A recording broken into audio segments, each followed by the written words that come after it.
মুর্শিদাবাদের ফারাক্কার ব্লকের বেনিয়া গ্রাম পঞ্চায়েতের অন্তর্গত বিন্দু গ্রামে সমাজ কল্যাণ ক্লাবের উদ্যোগে সিআইএস মাঠ প্রাঙ্গণে আজ থেকে শুরু হতে চলেছে 2 দিনব্যাপী নকআউট ফুটবল টুর্নামেন্ট।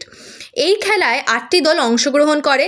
আজকের এই শুভ অনুষ্ঠানের প্রধান অতিথি হিসেবে উপস্থিত ছিলেন ফারাক্কার বিধায়ক মনিরুল ইসলাম, ফারাক্কার বিডিও জুনায়েদ আহমেদ, ফারাক্কা থানার আইসি নীলোৎপল মিশ্র, মুর্শিদাবাদ জেলার পরিষদের সদস্য আঞ্জুমারা খাতুন, ফারাক্কা পঞ্চায়েত সমিতির খাদ্য কর্মাধ্যক্ষ মালতী ঘোষ মণ্ডল সহ এলাকার পঞ্চায়েতের মেম্বারগণ।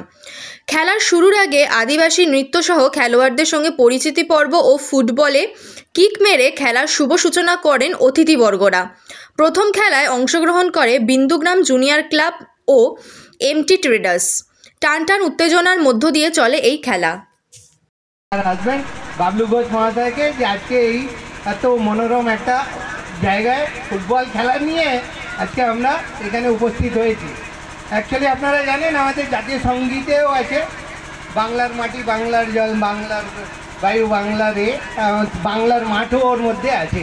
তো এই মাঠটা কিন্তু আমরা হারিয়ে দিয়েছি। আজকে আমরা আবার এই মাঠে নেমে বাংলার যে ঐতিহ্য ফুটবল ছিল, স্বামী বিবেকানন্দ বলেছিলেন যে ধর্মকে ছেড়ে দিয়ে যদি সব থেকে ভালো হয় তাহলে খেলো, ফুটবল খেলো, ওটাই বেশি ভালো। তো আমি আপনাদেরকে বিশেষ না বলে 2 লাইনের একটা শোনাচ্ছি, একটু গান শুনে নেন। बस इतना समझ लो हर कदम पे प्लेयर है और डॉज करके जाना है। ধন্যবাদ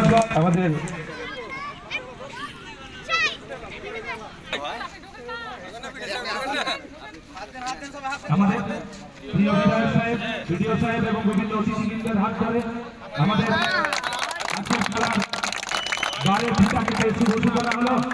এরপর আমরা এমএলএ সাহেবকে দিয়ে ফুটবলের কিক অফের মধ্যে দিয়ে আকাশে উড়ে যাবে সম্প্রীতির বার্তা নিয়ে। নীল সাদা রঙের বেলুন আকাশে উড়ে যাচ্ছে। এবার কিক অফ হবে।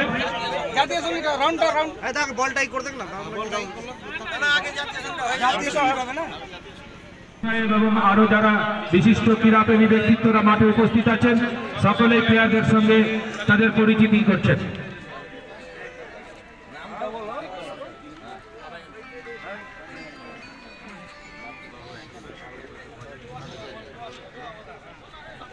আমাদের বিডিও সাহেব এবং এমএলএ সাহেব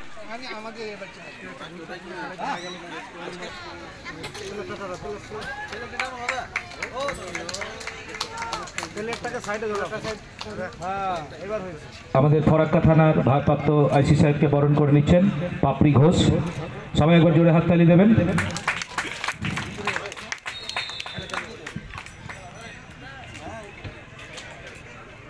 আপনারা সবাই খেলা উপভোগ।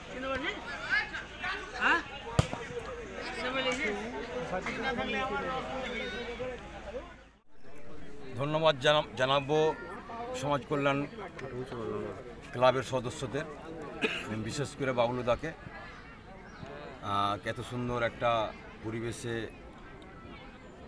2 দিন ব্যাপী ফুটবল টুর্নামেন্ট, সেই আয়োজনে এবং এই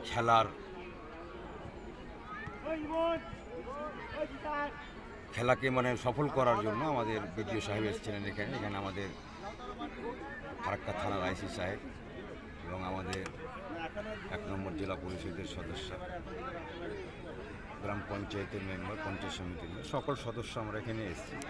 দেখুন, খেলা একটা এমনই জিনিস, প্রত্যেকটা মানুষের মধ্যে একটা কুচিপানা, সৌলভ্য ভাব থাকে, বাচপানা। আমরাও খেলেছি, বয়স যতই হোক না কেন শরীর হয়তো সাথ দেয় না, কিন্তু খেলার ইচ্ছাটা জাগে।